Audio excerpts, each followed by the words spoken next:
Hi friends, welcome to my channel. ఈరోజు నేను మీకు 2022లో రిలీజ్ అయిన సిగ్నిఫికెంట్ అదర్ అనే ఒక సైఫై హారర్ని ఎక్స్ప్లెయిన్ చేయబోతున్నా. మీరు గనుక నా ఛానల్ని చూడటం ఇదే ఫస్ట్ టైం అయితే ప్లీజ్ సబ్స్క్రైబ్ చేసి పక్కనే ఉన్న బెల్ ఐకాన్ని రింగ్ చేయండి. మూవీ స్టార్టింగ్ లోనే ఒక భయంకరమైన హ్యాండ్ లాంటిది ఏదో ఒక జింకను వెనకాల నుంచి పట్టుకుంటుందన్నమాట.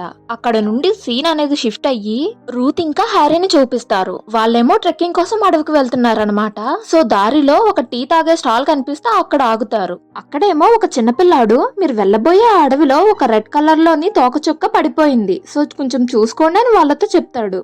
వాళ్ళు అవేం పట్టించుకోకుండా వాళ్ళ బ్యాక్ ప్యాక్స్ ని తీసుకుని ఆ ప్లేస్ కి వెళ్ళటానికి రెడీ అవుతుంటారు. ఈ హెన్రీ ఉన్నాడు కదా, అతనికి ఇలాంటి ట్రెక్కింగ్ అంటే చాలా ఇంట్రెస్ట్ అనుకుంటా. సో చాలా ఎక్సైట్ అవుతుంటాడు. కానీ రూత్ కి ఇలాగ ఒక అడవిలో స్టే చేయాలంటే భయం అనుకుంటా. సో తను భయంగానే నడుస్తూ ఉంటుంది. అలా వాళ్ళు ఆ అడవిలోనే నైట్ టెంట్ వేసుకుని నిద్రపోతుంటారు. కానీ రూత్ కి వాళ్ళ టెంట్ బయటన ఒక జింక కనిపిస్తుందన్నమాట. అది కూడా ఒక స్ట్రేంజ్ వేలో. కానీ హెన్రీ, ఏంటి జింకను చూసి భయపడుతున్నావా? ఇది అడవమ్మా, ఇక్కడ పులులు సింహాలు వస్తే భయపడాలి, కానీ జింకలు నైట్ టైం తిరుగుతుంటాయి, అది కామనే అని సర్ది చెప్తాడు. And next day henry Ruth ని కొండ పైన ఉన్న ఒక ప్లేస్ కి తీసుకెళ్తాడనమాట. అదేమో కొండ ఎడ్జ్, దాని కిందనే సముద్రం ఉంటుంది. ఈ వ్యూ చూస్తేనే ఆమె చాలా హ్యాపీగా ఫీల్ అవుతుంది.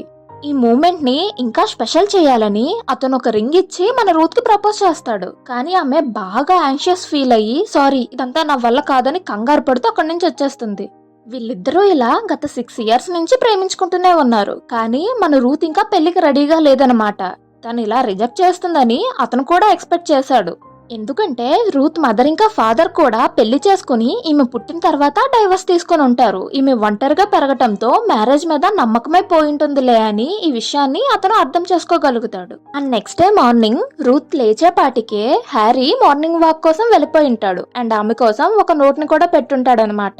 అందులో నీకు మ్యారేజ్ అంటే భయం కదా, ఒక థెరపిస్ట్ ని కన్సల్ట్ చేస్తే నీకు ఆ ఒపీనియన్ మారొచ్చేమో అని ఒక చిన్న సజెషన్ అనమాట. ఆమె కూడా ఒక థెరపిస్ట్ కి కాల్ చేస్తుంది. బట్ ఇక్కడున్నప్పుడు ఎందుకు, సిటీకి వెళ్ళక చూద్దాంలే అని ఆ కాల్ మళ్ళీ కట్ చేసేస్తుంది అనుకోండి. ఇప్పుడు ఆమె ఆ చుట్టుపక్కల అంతా అబ్జర్వ్ చేస్తే ఒక జింక యొక్క తల అనేది బాడీ నుంచి సెపరేట్ అయిపోతుంది. అండ్ ఆ బాడీ మొత్తం ఒక థిక్గా ఉన్న బ్లాక్ కలర్ లిక్విడ్ తో కవర్ అయి ఉంటుంది అనమాట. దానికి తోడు హ్యారీ వెనక నుంచి రావటంతో ఆమె ఇంకా భయపడిపోతుంది. అతను ఈ జింకను గమనించి ఇదేదో వైరస్ వల్ల ఇలా జరుగుంటుందిలే, దీన్ని అంత సీరియస్ గా తీసుకోకని సింపుల్ గా చెప్పేస్తాడు. తర్వాత వాళ్ళిద్దరూ వాళ్ళ రిలేషన్షిప్ గురించి మాట్లాడుకుంటూ ఉంటారు. ఇప్పటి వరకు అయితే లవ్ లో ఉన్నారు. బట్ అతను ప్రపోజ్ చేస్తే ఈమె రిజెక్ట్ చేసింది కదా, సో కంటిన్యూ చేద్దామా లేకపోతే ఇక్కడితో వదిలేద్దామా అని. రూత్ అయితే ఇంకా మ్యారేజ్ కి రెడీగా లేదు. సో ఆమె కోసం వెయిట్ చేయడానికి హ్యారీ కూడా ఒప్పుకుంటాడు. తర్వాత రోజు రూత్ ఒక్కరితే వాకింగ్ కి వెళ్తుంది. అండ్ హ్యారీ ఏమో వాళ్ళ కోసం ఫుడ్ ని ప్రిపేర్ చేస్తుంటాడు. అలా ఆమె కొంచెం దూరం వెళ్లి ఒక ఫ్లవర్ ని చూస్తుంది అనమాట. దాని గురించి తన బుక్ లో కూడా చదివి ఉండటంతో దాని దగ్గరికి వెళ్ళి ఒకటి కోసుకుంటుంది. అండ్ అక్కడే ఒక కేవ్ కూడా కనిపించటంతో దాని లోపలికి వెళ్ళి చూస్తే అక్కడ ఒక రకమైన లిక్విడ్ ఉంటుందన్నమాట.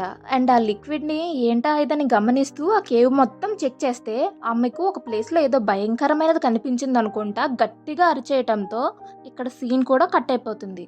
నెక్స్ట్ సీన్ లో హ్యారీ ఇంతసేపు అయినా తను ఇంకా రాలేదేంటని కంగారు పడుతుంటాడు. సో అతను ఆమె కోసం వెతుక్కుంటూ వెళ్తే తను ఒక ప్లేస్ లో అలా రాయిలాగా నిలబడిపోయి ఉంటుంది. ఆమె దగ్గరికి వెళ్ళి ఏమైంది ఇక్కడే ఆగిపోయావని అడిగితే ఆమె బాగా భయపడిపోయి ఉంటుంది. కానీ ఏం చూసింది, అసలు అక్కడ ఏం జరిగిందని ఏ విషయాలు హ్యారీకి చెప్పదు. అండ్ అతనితో ఏదో అంటి ముట్టనట్టు మాట్లాడుతూ చాలా విచిత్రంగా బిహేవ్ చేస్తుంటుంది. అలా నైట్ అయిపోయి ఉంటుంది. వాళ్ళిద్దరూ పడుకొని పోయి ఉంటారు. బట్ హ్యారీ లేచేటప్పటికి తన పక్కన రూత్ ఉండదు. ఆమె ఎక్కడుందని చూస్తే తను టెంట్ బయట ఒక నైఫ్ పట్టుకుని అలా కూర్చుంటుంది. అదేంటి ఇక్కడున్నావు ఈ టైంలో అంటే, నాకేదో సౌండ్ వినిపించింది, ఏదో జంతువు మన వైపు వస్తుంది అనుకుంటా, అందుకోసమే మనల్ని కాపాడడానికి కత్తి పట్టుకుని కూర్చున్నా అని విచిత్రంగా సమాధానం చెప్తుంది. హ్యారీ తను బాగా డిస్టర్బ్ అయి ఉంటుందిలే అని పెద్దగా పట్టించుకోడు, హ్యాపీగా నిద్రపోతాడు. కానీ రూత్కి అయితే ఆ నైట్ మొత్తం నిద్ర పట్టదనమాట. ప్రతి వీడియోలోనూ చెప్తున్నానని మీరు నన్ను తిట్టుకోకపోతే ప్లీజ్ నా ఛానల్ని సబ్స్క్రైబ్ చేయొచ్చు కదా. మీరు చేసే ప్రతి సబ్స్క్రిప్షన్ నన్ను ఎంకరేజ్ చేసినట్టు ఉంటుంది. ఈసారి మార్నింగ్ లేచాక ఇంకా విచిత్రంగా బిహేవ్ చేస్తుంది. నువ్వంటే నాకు ఇష్టం, ప్లీజ్ నన్ను ఒకసారి మళ్ళీ ప్రపోజ్ చేస్తావా అని చెప్పేసి మళ్ళీ అడుగుతుందనమాట. ఈ విషయం విన్న అతను కూడా ఏమో తను తన మైండ్ మార్చుకుందేమో అనుకుని ఇంతకు ముందు అతను తీసుకుని వెళ్ళిన సేమ్ అదే కొండ అంచుకు తీసుకుని వెళ్ళి అక్కడ ఆమెకు ప్రపోజ్ చేస్తాడు. ఆమె కూడా యాక్సెప్ట్ చేస్తుంది. చేసి ఇంకేముంది, ఇద్దరు కిస్ చేసుకుంటారనమాట. ఈ కిస్ వల్ల అతను చాలా హ్యాపీగా ఫీల్ అవుతాడు. మేబీ రూతే తన ఫస్ట్ గర్ల్ ఫ్రెండ్ ఏమో, ఇది తనకి ఫస్ట్ ఎక్స్పీరియన్స్ ఏమో. సో తను చాలా హ్యాపీగా ఫీల్ అవుతుంటే, బట్ రూత్ మాత్రం అతన్ని కొట్టి ఆ కొండపై నుంచి కిందకు తోసేస్తుంది. అతను అంతెత్తు నుంచి కింద పడిపోయి స్పాట్లో అవుట్ అయిపోతాడు. ఇదంతా జరిగిన తర్వాత ఆమె పిచ్చి దానిలాగా పరిగెట్టుకుంటూ అలా చాలా దూరం వచ్చేస్తుంది. అలా పరిగెట్టి పరిగెట్టి పరిగెట్టి ఒక ప్లేస్లో అలసిపోయి టన్మని కింద పడిపోతుంది. కాసేపటికి ఆమెను రే ఇంకా వివాన్ అనే ఇద్దరు కపుల్స్ చూస్తారనమాట. వాళ్ళు ఏదైనా అడవి జంతువు ఏమైనా వెంబడించుంటుందిలే అని ఆమెకు లేపి వాటర్ అది ఇచ్చి కూర్చోబెట్టి మాట్లాడుతూ ఉంటారు. కానీ రూత్ మాత్రం వాళ్ళకి ఏ విషయం చెప్పకుండా అలా ఒక ట్రాన్స్ లో ఉన్నట్టు ఉంటుంది. దీనివల్ల వాళ్ళు కొంచెం సస్పీషియస్ గా ఫీల్ అయ్యి ఏంటి అమ్మాయి అసలు ఏం చెప్పట్లేదని అనుకుంటూ ఉంటారు. ఈ లోపు ఆమె ఒక నైఫ్ ని తీసుకుంటుంది. ఇది చూసిన వాళ్ళు ఏ అమ్మాయి ఏం చేస్తున్నావని వాళ్ళు కంగారు పడిపోతుంటారు. కానీ ఆమె వాళ్ళను ఏదో ఇబ్బంది పెట్టాలని కాదన్నమాట.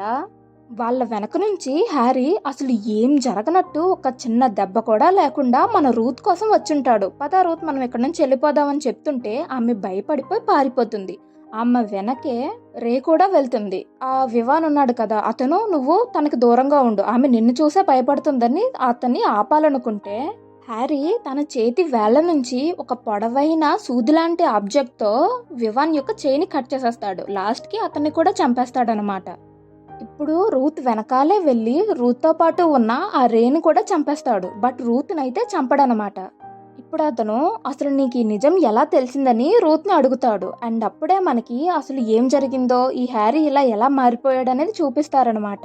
అసలు ఇదొక ఏలియన్. అది డీర్ని చంపి దాని రూపంలోకి మారిపోయి ఉంటుంది. ఆ టైంలోనే వీళ్ళిద్దరూ ఈ అడవిలోకి రావటంతో అది డీర్ రూపంలోనే ఉండి వీళ్ళిద్దరిని గమనించిందనమాట. ఆ మరుసటి రోజు హ్యారీ ఎప్పుడైతే ఒంటరిగా వాక్కి వెళ్ళుంటాడో అతన్ని చంపి ఆ కేవ్లోనే అతని ఒక కుకూన్ రూపంలో చుట్టేసి బంధించేస్తుంది అనమాట అతని శవాన్ని. అండ్ అతని రూపాన్ని తీసుకుని తన బాయ్ ఫ్రెండ్ లాగే రూత్ దగ్గరకు వచ్చింటుంది. అండ్ ఇదే ఆ రోజు కేవ్లో రూత్ చూసుంటుంది అనమాట. ఇప్పుడు ఈమెకు నిజం తెలిసిపోయింది కదా. సో ఆ క్రియేచర్ రూత్ని చంపాలనుకుంటుంది, కానీ అది హ్యారీ యొక్క రూపాన్ని తీసుకుంది కదా. సో ఆమెను చంపలేదనమాట. ఎందుకంటే హ్యారీకి రూత్ అంటే చాలా ఇష్టం. ఆ ఫీలింగ్స్ని ఇది కూడా ఫీల్ అవ్వగలుగుతుంది. అండ్ అది చెప్తుందనమాట, ఈ యూనివర్స్లో ఉన్న ఏ జీవికి ఎమోషన్స్ లేవు, ఒక హ్యూమన్స్ మాత్రమే లవ్, రిగ్రెట్, గ్రీడ్ అని రకరకాల ఎమోషన్స్ ఉన్నాయని ఆమెతో అంటూనే తాను వచ్చిన స్పేస్ షిప్ ని చూపించి, అదే ఇంతకు ముందు అడవిలో ఒక రెడ్ కలర్ తోకచుక్క పడిపోయింది కదా, అదే ఇదనమాట. దాన్ని చూపించి నువ్వు నాతో పాటు వచ్చావనుకో మన ఇద్దరం వేరొక కొత్త ప్లానెట్ కి వెళ్ళిపోయి హ్యాపీగా జీవిద్దామని ఆఫర్ చేస్తుంది. కానీ రూత్ తన తీసుకున్న ఆ నైఫ్ తో అతని గుండెల్లో పొడిచి సముద్రంలోకి తోసేస్తుంది. బట్ ఆ ఏలియన్ చాలా పవర్ఫుల్ అనమాట. దానిని ఎంత గాయపరిచినా ఎంత కొట్టినా సరే అది ప్రాణాలతో మళ్ళీ తిరిగి వస్తూనే ఉంటుంది. ఈసారి అది రూత్ కడుపులోకి ఒక టెంటికల్ లాంటిది పంపించి ఆమెను బాగా గాయపరుస్తుందన్నమాట. తర్వాత కేవ్లోకి తీసుకెళ్లి ఆమెను కూడా ఒక కుకూన్ లాగే చుట్టి సేమ్ హెన్రీ లాగే వేలాడదీస్తుంది.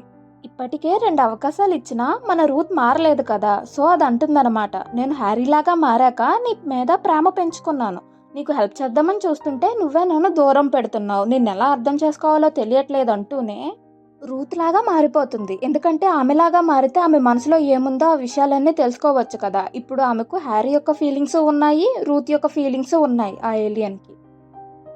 అండ్ ఆ ఏలియన్కి హ్యారీని ఆమె ఎంతగా ప్రేమిస్తుందో అర్థమవుతుంది. అండ్ ఆమె పెళ్లి చేసుకోవడానికి ఎందుకు వెనకాడుతుందో కూడా అర్థమవుతుంది. సో అది ఆమెతో నీ బాధ ఏంటో నాకు అర్థమైంది, నేను నీకు హెల్ప్ చేస్తాను అంటుందన్నమాట. ఇది ఆమె అడ్వాంటేజ్గా తీసుకుని, అసలు నీకేం తెలుసు, మా ఫాదర్ ఎప్పుడూ తాగుతూనే ఉండేవాడు, మా అమ్మ ఎప్పుడూ రూమ్లో లాక్ చేసుకునే ఉండేది, మా నాన్న చివరికి తాగి తాగి చచ్చిపోయాడని చాలా బాధపడుతుందన్నమాట. ఆ ఏలియన్ రూత్ లాగా మారిపోయింది కదా. సో మన ఒరిజినల్ రూత్ బాధపడుతుంటే ఆ ఏలియన్కి కూడా యాంగ్జైటీ లెవెల్స్ బాగా పెరిగిపోయి చాలా సఫకేటింగ్గా ఫీల్ అవుతుంది. సో తను రూత్ యొక్క మెడిసిన్స్ అన్నిటినీ చెక్ చేస్తే దాని దురదృష్టం అవన్నీ ఎంటీగా ఉంటాయి. పాపం ఆ ఏలియన్, దానికి మనుషుల యొక్క ఎమోషన్స్, ఫీలింగ్స్ ఇవన్నీ కొత్త కదా. దానికి ఫస్ట్ టైం ఇలాంటి ఒక పెయిన్ రావటంతో నాకు అసలు ఏం అర్థం కావట్లేదు, మనుషుల్లా పుడితే ఇంత పెయిన్ అనుభవించాలా, ఏదైనా చిన్న తప్పు జరిగినా ఇంత బాధపడాలా అని అది చాలా ఇబ్బంది పడుతుందన్నమాట. అండ్ ఆ యాంగ్జైటీ ఎంత భయంకరంగా ఉంటుందంటే ఆ ఏలియన్ కనీసం లేచి నుంచోలేదనమాట.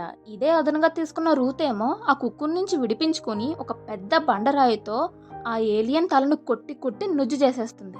అప్పుడు ఆమె అడవి నుంచి బయటకొచ్చేసి కార్ తీసుకుని వెళ్ళిపోతుంది. కానీ ఆ రేడియోలో ఇప్పటికి కూడా ఆ ఏలియన్ ఆమెతో మాట్లాడుతూ "నువ్వు నా నుంచి తప్పించుకోలేవని" చెప్తుంది. అంటే అది ఎంత కొట్టినా చావని పాము కదా! సో, అందుకనమాట. మన రూత్ అయితే ఏదైతే అది జరిగిందిలే తర్వాత చూసుకుందామని ఆ రేడియోని ఆఫ్ చేసి సిటీ వైపు వెళ్ళిపోతుంటుంది. కానీ అలా జూమ్ అవుట్ చేస్తే అప్పుడు మనకే చూపిస్తారు బోలెడన్ని రెడ్ కలర్ షూటింగ్ స్టార్స్ నేలపై పడుతుంటాయి. అలా వచ్చిన ఏలియన్స్ అన్ని భూమిని టేక్ ఓవర్ చేస్తాయా, ఈ హ్యూమన్ ఎమోషన్స్ దెబ్బకు భయపడి పారిపోతాయా అనేది డైరెక్టర్ మన ఇమాజినేషన్ కి వదిలేశారు. సో ఇది ఫ్రెండ్స్ ఈ మూవీ. ఒకవేళ మీకు నా ఎక్స్ప్లెనేషన్ నచ్చితే లైక్ చేయండి అండ్ ఇలాంటి వీడియోస్ని ఇష్టపడే మీ ఫ్రెండ్స్కి ఈ వీడియోని షేర్ చేయండి అండ్ ప్లీజ్ నా ఛానల్ని సబ్స్క్రైబ్ చేయడం మాత్రం మర్చిపోకండి.